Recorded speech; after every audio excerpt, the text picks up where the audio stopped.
Hello and welcome to Lord Lukan. Put your head between your knees and pray for a soft landing, because we're coming in fast on another episode of 90 Day Fiancé before the 90 days. Stick around for some of this.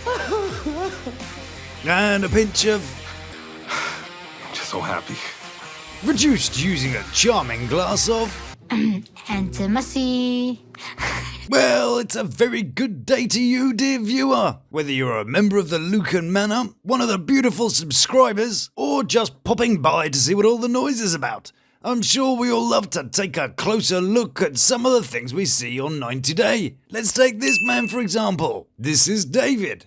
He's deaf and about to fly out and meet his loved one. They seem to have stood him next to what looks like some kind of skate park and removed his glasses to give him that really cool look. Hang on a second, isn't he actually standing next to a toilet? In fact, he's standing next to this toilet in Omaha, Nebraska. Lovely. So I had a little wander around Omaha for a bit and found a lovely little British looking pub and found that you can play Don't Wake the Sleeping Guy on the bench. Shh.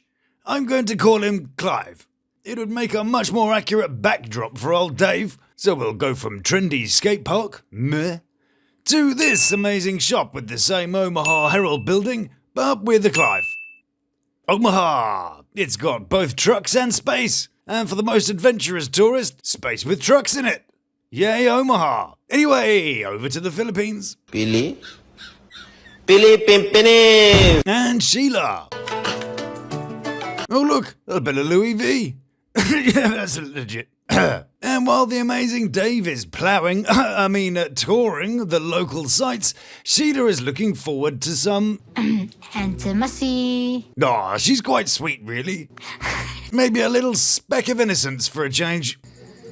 No, guess not. But David's in for a warm welcome to the Philippines, even though he always looks like he's about to cry, even when he's talking about nice stuff. Like here, the mouth says, moderate pleasure, and the eyes say, my puppy just got run over by a flaming bus of orphans. Then I totally got distracted by the transforming people recording her in the background. Watch the people behind her. First it's a guy in white with a lady grey, then to Mr. Blue, Mr. Video Hit and Run, then guy in the white and is now woman in yellow. Mrs. Grey is still there too. Good job, everyone. And then it's all sweet as they finally meet across the sweaty, humid arrivals area. Ugh, gross. And there's lots of people watching this thought-provoking moment. This guy back here may be rethinking a romantic opportunity. I'm thinking he's been all grotty on a plane and now he's wearing a fur-lined jacket at 80-degree heat. And she's pit height. And these guys are all thinking, horizontal fandango tourist. And another thing that I wonder, how come they always keep the sound of him signing even when he's not actually doing it on the screen? So the two are loved up and the producer asks if they're going to get jiggier than a jigsaw of people making jiggy on it. The bed right away? Yeah, maybe. Well, looks like she's thinking of juggling some balls to me. Yeah, maybe. And with that, it's time to go and visit these two handsome, trendy gentlemen. Well, sex isn't the end all be all. Oh yeah, it's a Christian segment. Sorry about that, ladies. Well, let's get this one done then. So, Cleo is concerned because she is Christian's first transgender partner. Will he be able to have the patience with narrow-minded people? Is he gonna stand by you? Meanwhile, Christian is busy being the life and soul of a party. He says he's been very open about the whole thing with his friends, and is all geared up for it. She is gorgeous. Yuck, that lippy thing. Anyway, back to the poker game. I mean, there's definitely some differences. I feel like to overcome, any type of situation like that. Well, overcome might be an odd choice of words given the context, and his friend picks up on it. Have you ever, Overcome a penis before? hooked up with someone who's trans? Yes, that's better. Much nicer way of saying it. But Christian doesn't care. Why should we? His lady friend asks whether he's experimented with wowzers in the trousers before, and he regales them with a story about this one time at band camp. Immediately, I just knew. I was like, this ain't for me. Well, this might not go so well then. But you never know. Circumstances are different. Then his friend with the handsome moustache cuts to the chase. So Cleo had gender confirmation surgery? And Christian couldn't make it more obvious if he would have just told them straight. That is something that she would have to say. Even though he totally said he'd been open with his friends. And it's not like Cleo would actually just volunteer this information when he meets your mates. You know, you're out at the bar, grab a round of drinks, chat about what you've got in your pants. Well, actually, that's a fairly normal blokey thing to do. But anyway, he's not bothered about the whole experiment thing right now. But Like in this moment, no. But I feel like maybe you know, when it's slapping about in your face. when it's time when the sun goes down. Ah, yes, of course, things going down. It's one of those moments when you choose a metaphor and it ends up saying more than you meant it to. It's definitely going to be different. I can't say that it won't be. I guess it's like going from being the hammer and nails to being the wood. Next, it's time for Riley, who really looks like he needs a wee.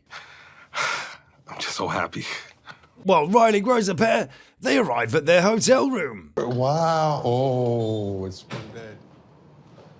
Hang on a second, is that the Colonial Deluxe at the Hotel Majestic in Saigon? A snippet around $140 a night? He's even invented a new Pokemon. Look at you. And got so excited, he gave her a pearl necklace. Happy birthday, so pearl necklace. See, you're not that kind of pearl necklace. Get your mind out of the gutter. Anyways, he gives her pearls and she gives him. Okay. Thank you guys. Yep, she loves them. Well, actually, Tại vì chị không phải là fan của Ngọc. being one of the world's biggest pearl exporters, Vietnam sends their pearls to the US, where Riley bought them and took them back to Vietnam. And being so common, it's 0 points for Riley. Clinging on to my determination to keep going. It's over now to AmandaBot 3000. Razvan is talking about his bloody music video again and says that either she acts like his girlfriend in it or he'll recast her. So you'll kiss this girl? Yeah, totally not a robot. But Razvan has a cunning plan to make her feel better about the whole thing. I think it's important for her to see a business call. Because he says it will. Be much easier for her to understand what I'm doing. As he then proceeds to have the whole conversation in Romanian. Poate să fie un sărut. Good job! But he doesn't care. The ego trips he gets from women giving him attention was enough to break up his previous marriage. So why would it be any different now for AmandaBot? So they walk off into the night and we take a trip to Nazareth to see Janet and Misha. And they've got a hotel too. Oh my gosh, look at these little beds. Do you think I'm gonna have found their hotel too? Of course I did. It's the St. Gabriel's in Nazareth. A lovely double room with a bathroom. They have a brief moment regarding her wardrobe settings, Looks like a chaos. This is structure. How am I going to sleep tonight? but it was all fine and they do a bit of sleeping. Hey, guess what time it is? Gino, Gino. Gino, Gino, Gino, Gino, Gino, Gino, Gino. And today, Gino's feeling the fallout from prenup gate. He's tried talking about it, but now it's time for plan B. Write about it. Ah yes, the old send her a note approach. Yeah, that'll work wonders. I'm sure that as soon as she reads the idea, she'll totally come round. Damn, Betty wishes he'd thought of that master plan earlier. What could possibly go wrong? No, If it's not. there is a prenup, I'm not gonna marry you. Yeah, that went as well as could be expected, but they talk about it rationally and calmly. Just forget. You. So Gino does a bit of thinking. And when doing a bit of Vox, Jasmine hears her name and gets a little bit upset. Are you talking about me? And decides to kick him out. Pack up your things. Get out of here. And just because something hasn't worked at least 3 times before, Gino's not deterred from the prenup route and manages to buy himself time to explain his amazing ideas. My proposal. And it all goes so well from here on in. Now I'm trying to explain to you. Missy, Then, I don't want this. Don't rip that up. I want. don't worry, prenup fans. You know what? I took a picture of it anyway. Of course you did. Why doesn't that surprise me? The argument gets a little below the belt as Jasmine shoots for the shortcomings. Right. Young and he doesn't have sex problems like you do. Not taking that laying down, Gino goes in for a comeback. You couldn't. Yes, go on, Gino. You've got this. You couldn't. Let her have it with all the things that have been bothering you. You tell her. You couldn't. You're the worst sexual person in the world.